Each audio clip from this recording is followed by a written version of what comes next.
Good afternoon students, welcome to online classes of mathematics. So जैसे कि हम complex analysis में हमने चैप्टर 4 स्टार्ट किया हुआ था, क्या देखा था, डिफरेंशिएबिलिटी। उससे हमने 2 एग्जाम्पल किए थे। सो आज हम नेक्स्ट एग्जाम्पल देखते हैं। हमारा नेक्स्ट एग्जाम्पल है थर्ड एग्जाम्पल, जो क्या कहता है, F of Z is equal to mod of Z square. हमें इसको बताना है, इसके बारे में बताना है कि कंटिन्यूस है, हर जगह कंटिन्यूस है लेकिन डिफरेंशिएबल नहीं है। सो ठीक है, फिर वही डेफिनेशन यूज करते हैं। देखो, कंटिन्यूटी के लिए हमें कंटिन्यूटी भी बतानी है और डिफरेंशिएबिलिटी भी, सातत्य और अवकलनीयता। अब सातत्य के लिए देखो, सबसे पहले मोड ऑफ जेड स्क्वायर क्या होता है, X square plus Y square, यही होता है ना, क्योंकि जेड इज इक्वल टू, अगर एक्स प्लस आयोटा वाई था, जेड मोड ऑफ जेड कितना था, X square plus Y square की रूट, किया था ना, ये भूले तो नहीं। ये हो गया हमारा mod of Z X square plus Y square. अब देखो, ये हमारा एक रियल फंक्शन ही तो हो गया, रियल फंक्शन, वास्तविक फंक्शन। इसका तो हमें पता है कि ये पॉलिनोमियल है, तो ये क्या हो गया, कंटिन्यूस भी हो गया। इसका मतलब जो पॉलिनोमियल है, पॉलिनोमियल है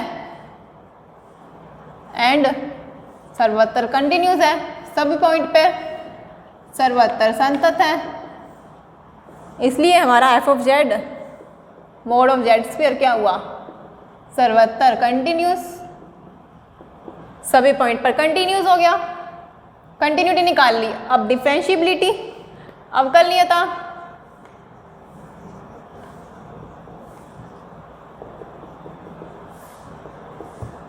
अब F of Z is equal to mod of Z square के लिए एफ डैश जेड निकालना है।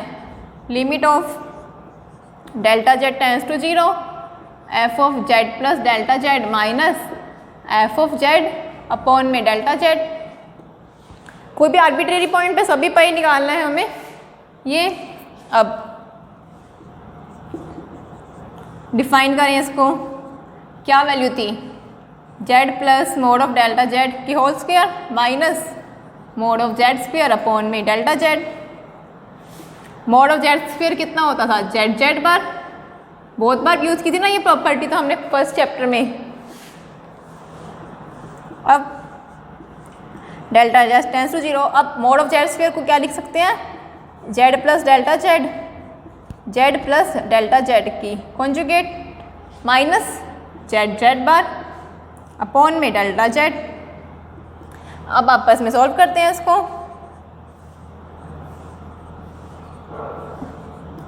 अब इसको अलग अलग conjugate, Z bar plus delta Z conjugate minus Z Z bar upon में डेल्टा जेड।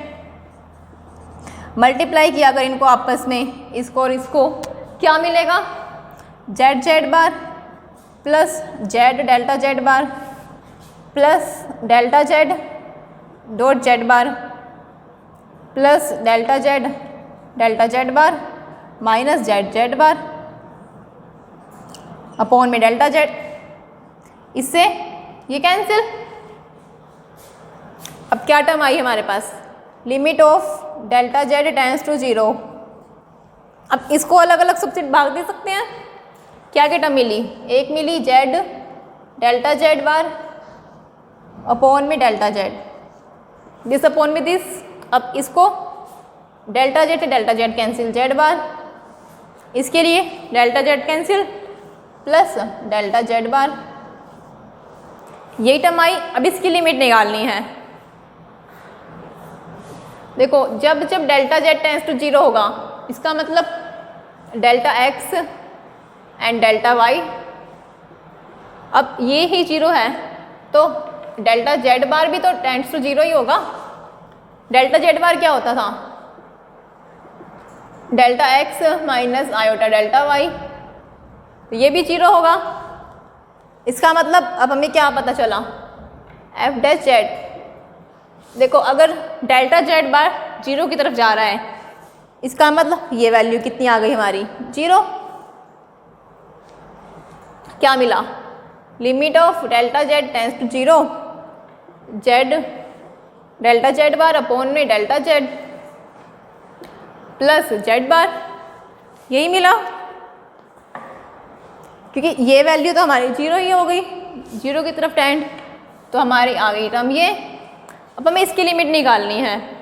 अब देखो इसकी लिमिट याद है ना, डेल्टा जेड बार अपॉन में डेल्टा जेड की लिमिट हमने लास्ट एग्जांपल में निकाली थी। मतलब इसकी लिमिट इजीली निकाल सकते हैं हम। अगर हम निकालते हैं इसकी limit delta Z tends to 0 के लिए, लिमिट किसकी निकाल रहे हैं, डेल्टा जेड बार अपॉन में डेल्टा जेड। डन। तो वही हमारे दो केस बने थे। अब डेल्टा जेड टेंस टू 0, अब एक्स अक्ष के अनुदिश अग्रसर हो रहा है, अगर एक्स अक्ष के अनुदिश अग्रसर हो रहा है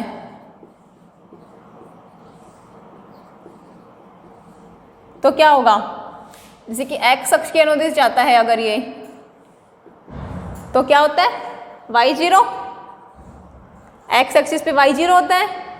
अब अगर y0 है, z क्या हुआ x plus iota y delta z।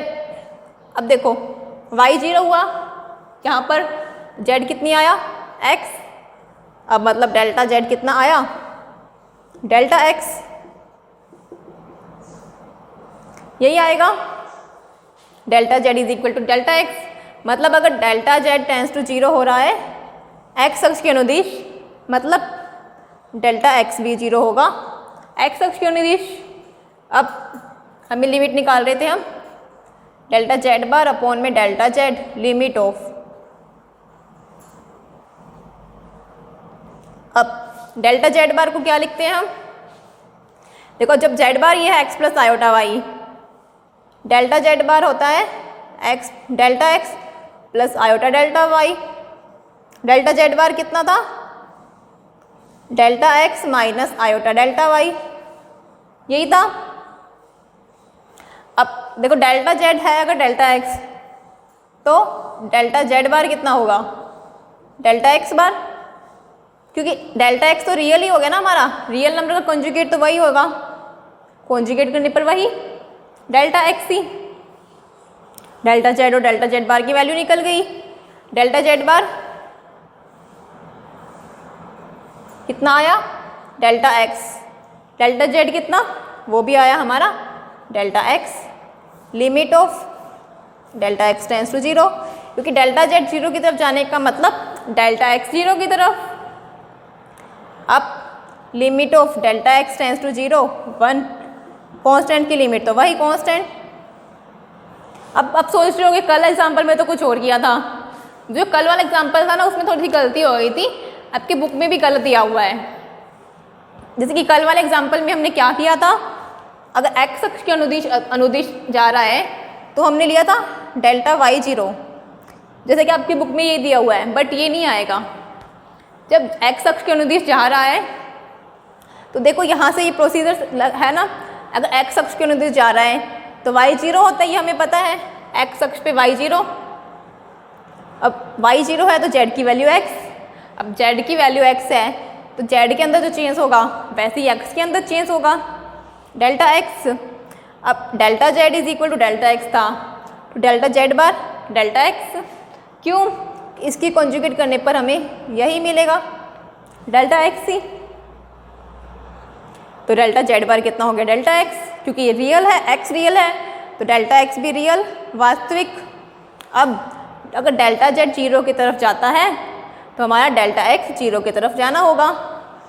सो जैसे कि कल भी हमने इसी की लिमिट निकाली थी इस पूरी टर्म की, तो यहाँ पे उसकी जगह हमने डेल्टा y लिखा था ना, वो नहीं आएगा, यहाँ पे ऐसे आएगा डेल्टा x टेंस टू 0, बस x की वैल्यू आएगी डेल्टा x टेंस टू 0, तो ये हो गया 1। कल हमने -1 लिखी थी लिमिट, बट -1 नहीं, बुक में भी आपकी गलत दी हुई है, इसकी लिमिट आएगी 1। इस प्रोसीजर से जैसे केस फर्स्ट हो गया हमारा। अब अगर हम केस सेकंड देखना चाहें,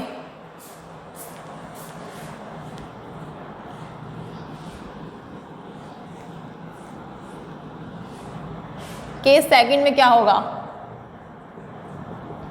अब डेल्टा जेड टेंस टू 0, अब वाई अक्ष के अनुदिश जाएंगे हम, अगर 0 की तरफ जाना है, अब वाई अक्ष के अनुदिश जा रहे हैं 0 की तरफ, मतलब वाई अक्ष पे जा रहे हैं, इधर x 0 होता है, अब मतलब z is equal to X plus iota Y में x 0, z कितना हुआ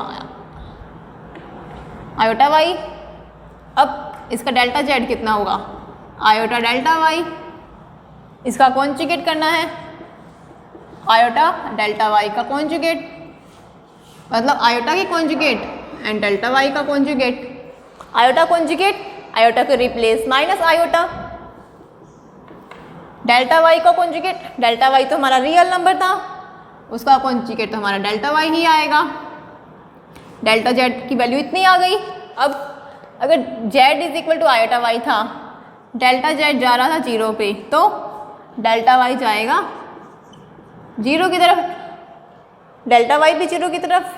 अब limit of delta Z bar upon में delta Z, where delta Z tends to 0 कितनी आएगी, डेल्टा जेड बार की जगह minus iota delta Y upon में डेल्टा जेड की जगह iota delta Y, limit delta Y है तो डेल्टा वाई की लिमिट 0 की तरफ टेंड्स, डेल्टा वाई से डेल्टा वाई कैंसिल, आयोटा से आयोटा, कितनी लिमिट आई मतलब -1, कांस्टेंट की लिमिट तो कांस्टेंट, यहाँ लिमिट आई -1। कल हमने यहाँ भी गलत किया था, यहाँ हमने 1 लिया था कल इसकी लिमिट, जब वाई अक्ष के अनुदिश जा रहा था हमने क्या किया, डेल्टा एक्स टेंस टू 0 किया था, नहीं बट डेल्टा वाई ही 0 आएगा वाई अक्ष के अनुदिश भी, इसी प्रोसीजर से सेम यही।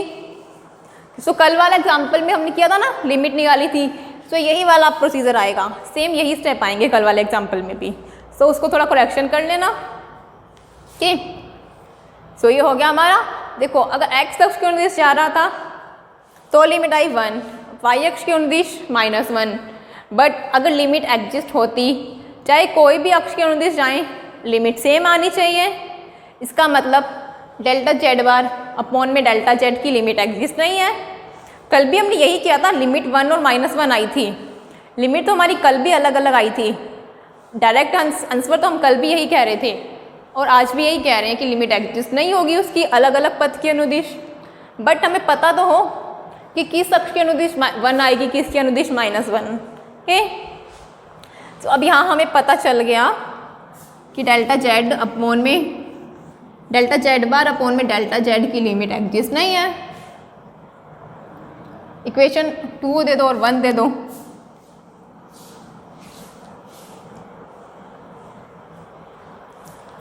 बाय 1 and 2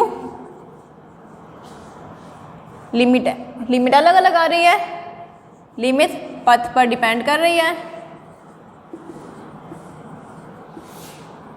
या कर्व के अनुदिश कर्व पर डिपेंड कर रही है, इसलिए लिमिट इज नॉट यूनिक या अद्वितीय नहीं है, so limit does not exist, limit exist नहीं करती। अब देखो हमारा एग्जाम्पल था, इसकी लिमिट ही अगर एग्जिस्ट नहीं कर रही तो उसको किसी जेड से मल्टीप्लाई करें, उसकी भी लिमिट एग्जिस्ट नहीं कर रही, उसकी limit of delta Z bar upon में delta Z does not exist. अगर इसकी लिमिट एग्जिस्ट नहीं है तो इसको मल्टीप्लाई करें हम, उसकी भी एग्जिस्ट नहीं होगी, तो लिमिट ऑफ या सीमा लिख लो डज नॉट एग्जिस्ट। अब इसकी नहीं है तो कुछ ऐड करेंगे, उसकी भी नहीं होगी, डेल्टा जेड प्लस जेड बार, इसकी लिमिट भी एग्जिस्ट नहीं होगी,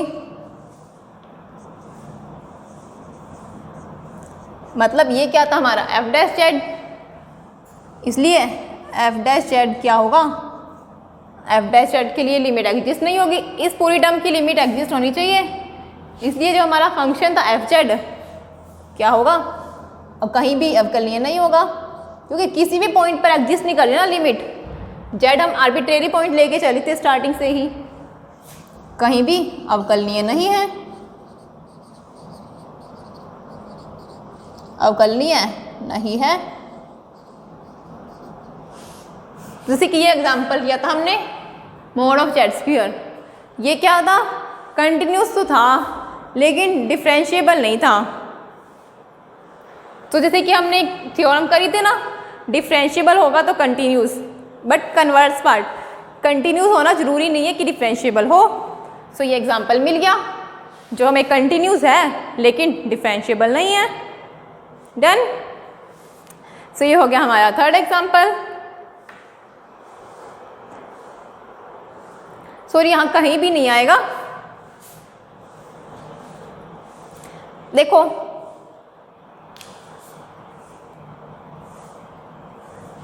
लिमिट एग्जिस्ट नहीं कर रही, बट एक चीज देखो, अगर यहाँ पे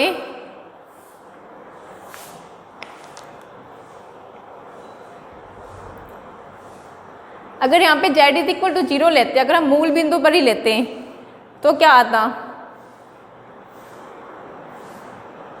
बताओ। मूल बिंदु के अनुदिश लिमिट कैसे निकालते हैं?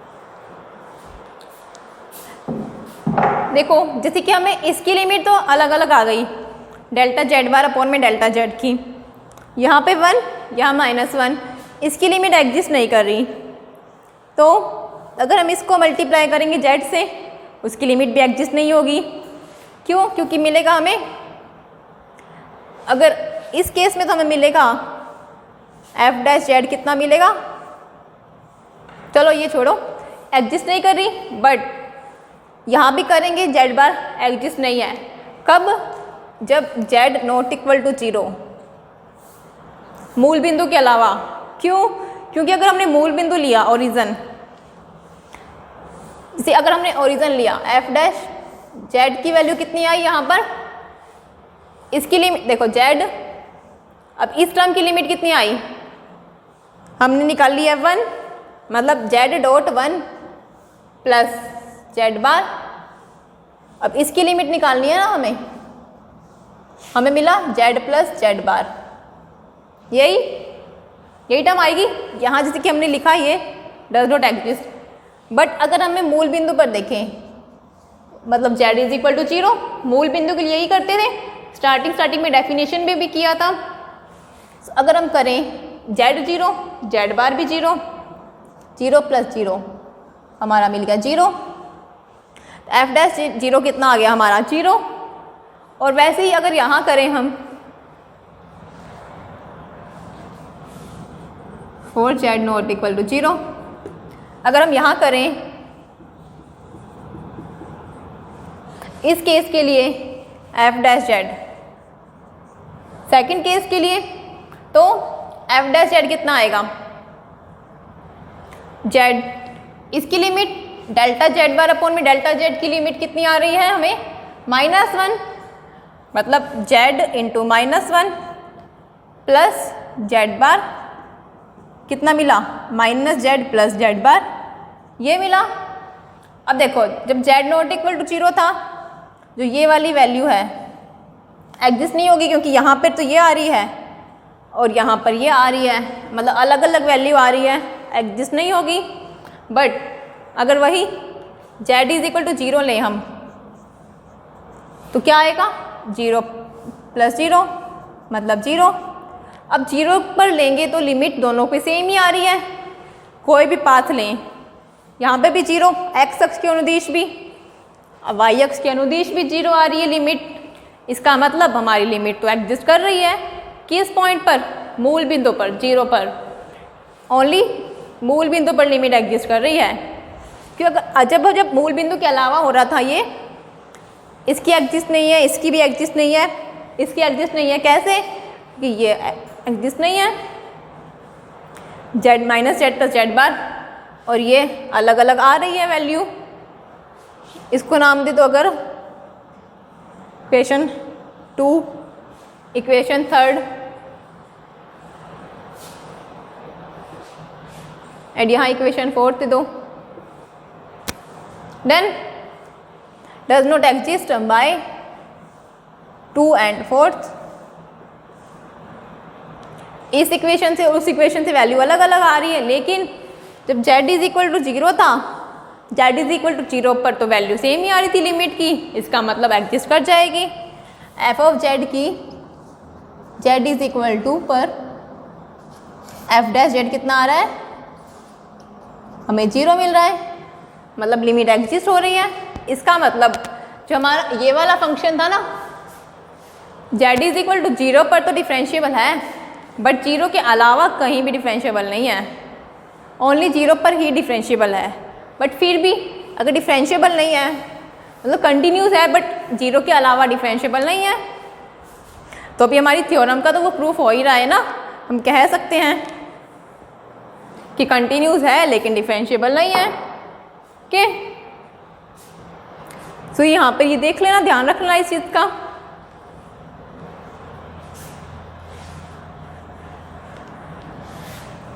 सो अब हम जैसे कि हमने लिमिट के लिए रूल्स देखे थे, प्रॉपर्टीज देखी थी, हम डिफरेंशिएबिलिटी के लिए देखते हैं कुछ प्रॉपर्टीज। लिमिट के लिए हमने क्या क्या प्रॉपर्टीज देखी थी? जैसे कि दो फंक्शन का लिमिट निकालें इक्वल आएगी, वैसे ही डिफरेंशिएबिलिटी के लिए अगर एफ और एफ जेड जी जेड क्या है, डी में डिफरेंशिएबल, डी डोमेन, तो उनका सम करेंगे, ये करेंगे, या उनका पहले अलग अलग डेरिवेटिव करके फिर सम और ऐड करेंगे तो इक्वल ही आएगा। अब हमें अगर निकालना है किसी फंक्शन को कांस्टेंट से मल्टीप्लाई करके डिफरेंशिएबल, तो कांस्टेंट का तो कुछ नहीं होता डिफरेंशिएबल, बाहर ही आ जाता है कांस्टेंट। ये कितना आ जाएगा हमारा, D by D Z F of Z, मतलब C F dash Z. Okay, अब D by D Z F of Z G Z क्या होता है हमारा, जैसे हम रियल में करते थे वैसे ही एफ जेड को लिख लिया, जी जेड का डिफरेंशिएबल मतलब जी डैश जेड, फिर एफ जेड का डिफरेंशिएबल एंड जी जेड को लिख दिया। अब नेक्स्ट इज अपॉन वाली टर्म, रियल में करते थे ना, u अपॉन में v के होल स्क्वायर, वी स्क्वायर मतलब जी जेड के होल स्क्वायर, फिर जी जेड को लिख दिया f का डिफरेंशिएबल माइनस f को लिख दिया g का डिफरेंशिएबल, ये लिखते थे। अब यहाँ पर जी जेड था ना जो 0 नहीं होना चाहिए, जी जेड नॉट इक्वल टू 0, क्योंकि 1 अपॉन में 0 तो डिफाइन ही नहीं होता, 1 नहीं तो f अपॉन में 0 नॉट डिफाइन, इसलिए 0 नहीं होना चाहिए, 0 फंक्शन नहीं। अब अगर फंक्शन एफ ऑफ जेड हो गया phi of G of Z, मतलब कंपोजिशन। अब हम अगर कंपोजिशन में बात करते हैं, रियल में भी करते थे, पहले इस पूरे फंक्शन का डिफरेंशिएशन कैसे, D by D Z phi of G Z, पूरे फंक्शन का, फिर अंदर वाला फंक्शन था डॉट जी जेड का डिफरेंशिएबल। अब इसका डिफरेंशिएशन कितना, इसको क्या लिखेंगे, फाई डैश जी जेड, इसको dot G dash Z. Real में भी यही करते थे, वैसे ही हम कॉम्प्लेक्स में कंपोजिशन के लिए पहले उस पूरे का फिर अंदर वाले टर्म का डिफरेंशिएशन। से अगर एग्जांपल लें हम, हमारा f हो गया साइन ऑफ जेड स्क्वायर, अब इसका डिफरेंशिएशन करना है हमें, पहले साइन का डिफरेंशिएशन कितना, कोस जेड स्क्वायर, फिर अंदर वाली टर्म का डिफरेंशिएशन कितना, 2z, जब हम देख के थे ना Z raised to power n का, n into Z raised to power n minus 1, so ये हो गया इसका डिफरेंशिएशन। अब जो डिफरेंशिएशन में प्रॉपर्टीज़ है ना, ये वही प्रॉपर्टीज़ है सारी जो हमने रियल में यूज़ करी थी। ओके, सो इसको अच्छी से देख लेना डिफरेंशिएबिलिटी को एक बार। तो मिलते हैं नेक्स्ट क्लास में, थैंक यू।